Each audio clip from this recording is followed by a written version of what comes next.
UFC 246. Conor McGregor, he's the guy over there, against Cowboy Cerrone. And that's such an amazing bout. You may not know, but Conor McGregor was kind of retired. He fought against 𝗀𝗵𝗶𝗶. He lost against 𝗀𝗵𝗶𝗶. After that, it was not really clear what he's gonna do next. And Cowboy Cerrone, also a great fighter, but he lost his last 2 matches.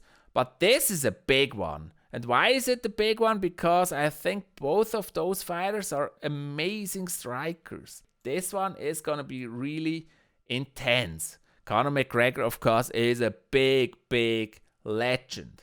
Now, looking at this here, you see that Conor is younger. 5 years younger, 31 against 36. It's not a huge difference. Height is interesting. Conor McGregor is a striker. Conor McGregor, he has a great left hook. Everybody's always talking about his left hook. He's smaller though, but he has a little bit more reach. And everybody talking about his striking capabilities. I think he's also a good wrestler, but it's just not as good as his striking. And that's why people are always talking of him as a striker. And then Cerrone, he's an excellent kicker. He does excellent kicks to the head. Conor McGregor, he has that strategy where he kind of makes the opponent move into his left hook. And somehow he drives his opponent into his left hooks. He's really good at doing that. That's one of his best skills, actually. And then when people try to grapple him, he's really good in getting out of that. Cowboy Cerrone is an amazing kicker. And I've seen some footage of him. And there's a link in the video description with a really detailed analysis of the 2 fighters. I really enjoyed that. Check out that link. He really has that amazing skill where he manages with just faking moves or doing moves to actually move the head of his opponent in the right position so that he can do his really devastating kicks. And then you see the record. That's actually very interesting because, you know, Conor McGregor, he's such a legend. But when you look at the record, Conor McGregor actually has only 25 matches, 21 wins, 4 losses. And Cowboy Cerrone, he's on 50.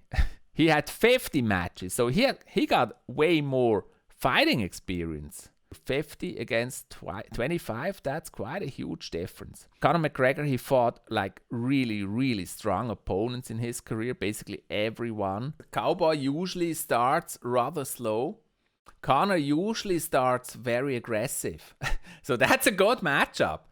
And I expect Conor to start really aggressive, try to punch, and Cowboy kind of starting slow. But what is interesting here, a lot of fighters make the mistake. If the other one attacks them aggressively, they try to avoid and try to walk away.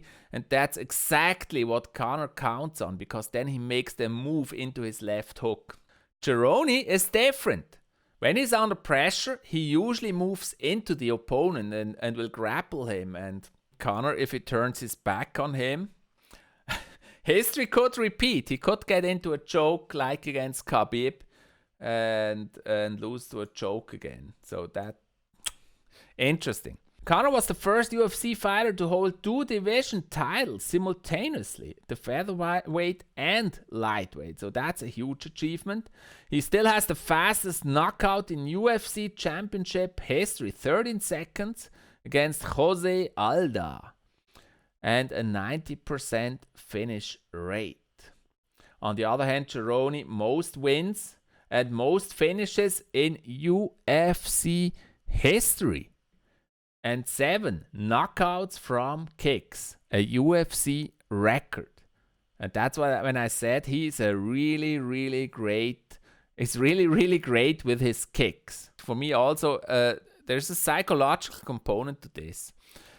Like, Conor McGregor, he always had that vision. He wanted to be the best fighter of the world. He wanted to beat them all. And even when he started out, he told it to everyone. He said, I'm going to be the greatest fighter of all. I'm going to beat them all. No matter who fights me, I'm going to beat them and I'm going to get all the titles. So he had that clear vision, always. And even if he lost, he still was on his way. When he had it all, he kind of lost focus. There wasn't that clear goal anymore. And he started wandering around. He did that Mayweather fight to try boxing, which he lost. He fought against Khabib, which he lost. This match is interesting because is it a comeback for Conor McGregor or not? Will he be back in the octagon or not? If he loses again, he should really think about his career. And I'm usually very careful about this because, well, just because somebody loses doesn't mean they should end their career. On the other hand, I mean, if he's a tennis player and he loses and he still enjoys it, continue, no problem. If you're a fighter and you start to lose more matches than you win, you really have to think if you should retire. And I feel like this match could be that point here for Conor. Maybe 2 more fights, and then this is gonna get a real topic here. But if he wins, we may see a new Conor McGregor back in the octagon, back with a new focus. And so that's what's really interesting here. Conor McGregor here, 25 matches, 21 wins, 4 losses. 18 by knockout, 1 by submission, 2 by decision. That's his record in the 25 matches.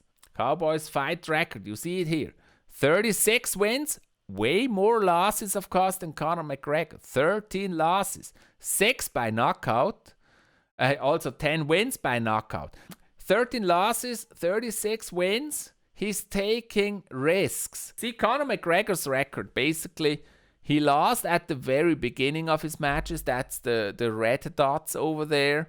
So he lost very early in his career against 𝗙𝗵𝗱𝗶 and against Joseph Duffy. And then he lost against Nate Diaz. But after that, he won against Nate Diaz. And then he lost his last match against Khabib. So it's a pretty clean record, actually. Some losses at the very start, only 2. Then Nate Diaz, he won it back, and then the last loss against Khabib. If we look at Cowboy's record, it gives a different picture. He has a lot of wins. All the green dots over there are wins. The losses are spread all over his fight record. Every few fights, he also had a loss. And his last 2 matches against Justin Gaethje and against Tony Ferguson, he lost. Tony Ferguson, of course, also a great fighter. So also for him, this is an important match. In 2017, he lost 3 times in a row. In 2019, he lost 2 times in a row. He's at least somebody that always comes back and will always try to give a good fight. I think it's going to be really interesting. It's really hard to tell who's going to win. I think it's going to be intense. I think it's going to be more of a boxing match than actually a wrestling match. It will be more about boxing. However, Cerrone, he's an amazing wrestler. Not as strong as Khabib, but he's also a strong wrestler. But don't underestimate Conor. Conor is also strong. He fought good against Khabib, just not as good as Khabib, because Khabib is very strong. It's really hard to tell. If I'd bet, and I don't, but if I'd bet on a winner, I'm a fan of both, but a little bit more maybe of Conor, so I'd probably bet on Conor. But it could really go the other way. I'm really looking forward to that. It's going to be an interesting fight. If you want to see a really detailed analysis of the experts, check out the link in the video description.